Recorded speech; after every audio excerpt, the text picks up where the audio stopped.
Pixar is one of the biggest names in animation and made a ridiculous number of childhood-defining movies.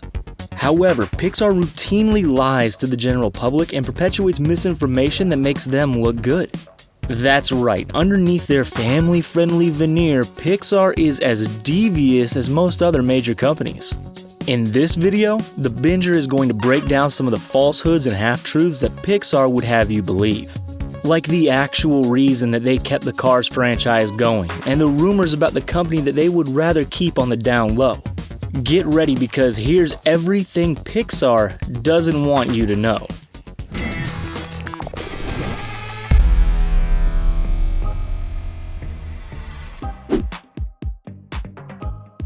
It's pretty common for fan communities to try to connect the works of high-profile creators or studios into a shared universe. Fans of the Legend of Zelda series constructed their own timeline before Nintendo released their own, and Tarantino fans have connected all of his films. There are enough references and callbacks to previous films and Pixar movies that fans could claim that they shared a universe. Then, Pixar decided that this theory was true and intentional, despite them never intending to create a shared universe.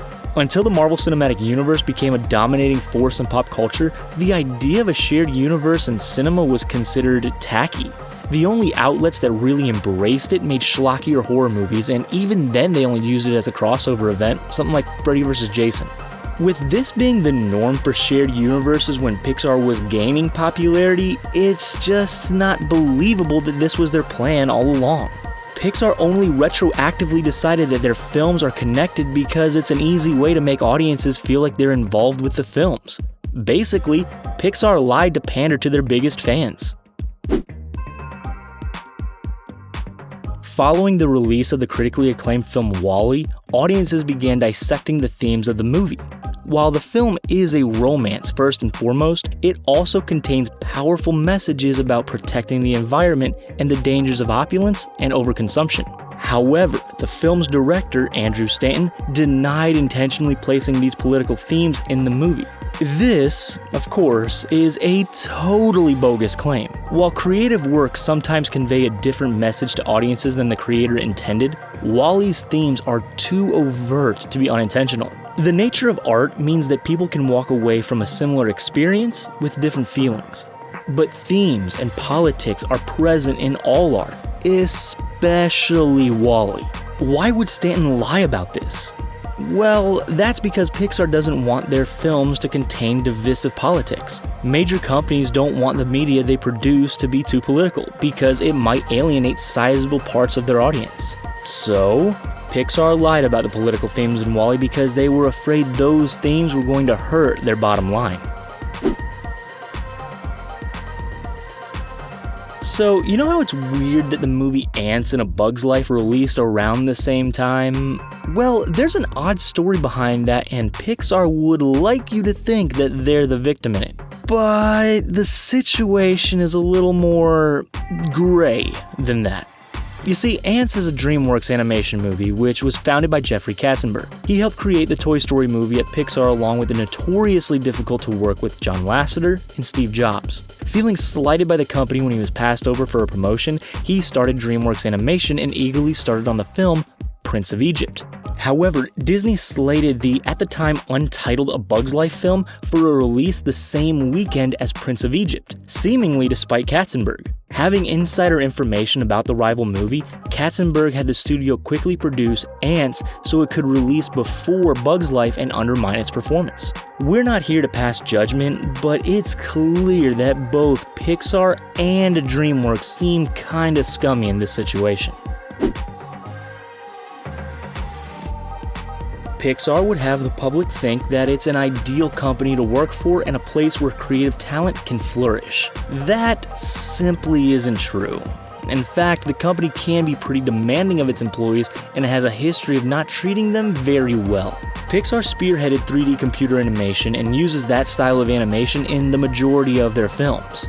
Since the style's inception, 3D graphics artists have been very in demand in both film and video game industries.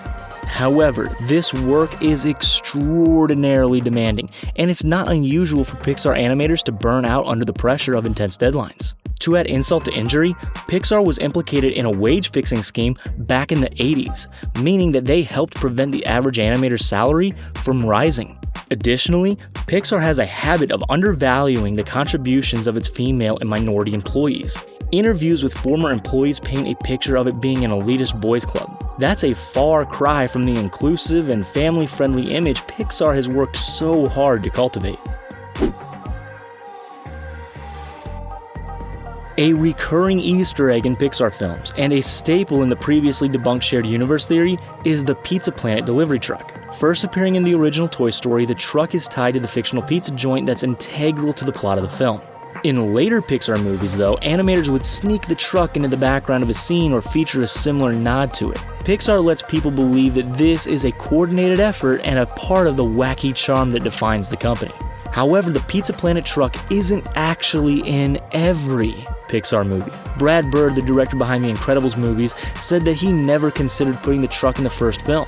He described adding the truck to the movie as something pretty trivial considering the scope of the project. He didn't even know if an animator managed to sneak the truck into the film somewhere. Eagle-eyed viewers have yet to spot the truck in the first Incredibles film though, meaning that this carefully perpetuated rumor is a lie. Pixar really tries to position itself as a company that cares about creativity. They frame themselves as an innovative studio that cares more about telling a unique and impactful story than making a profit. However, Pixar regularly falls into the same profit-seeking practices found in other major entertainment studios. Out of their last 10 movies, the majority of them were sequels or prequels to their previous movies.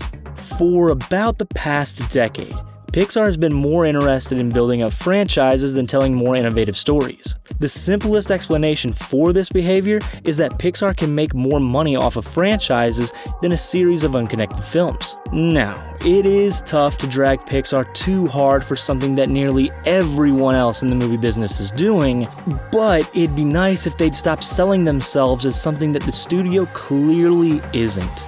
Pixar's next movies, Onward and Soul, are original films though, so maybe Pixar's getting back to the principles that it claims to follow. Only time's gonna tell though, and their recent track record doesn't inspire too much confidence. Pixar would have you believe that they made so many Cars movies in such a short period of time because it's a popular film series. It would make sense after all for Pixar to make so many Cars movies if a lot of people were going to see them. That just isn't the case though, and the real reason why there were so many Cars movies is because it's a profitable franchise rather than a popular one. The Cars movies actually fall into the bottom half of Pixar's domestic box office earners according to a breakdown from Forbes. In fact, both Cars 2 and 3 didn't make their budget back domestically and only passed that threshold thanks to the international audiences. So, why did Pixar make so many Cars movies? To sell a ridiculous number of toys. While the Cars movies didn't draw in massive audiences by Pixar standards, it did let them easily sell toys with Cars branding.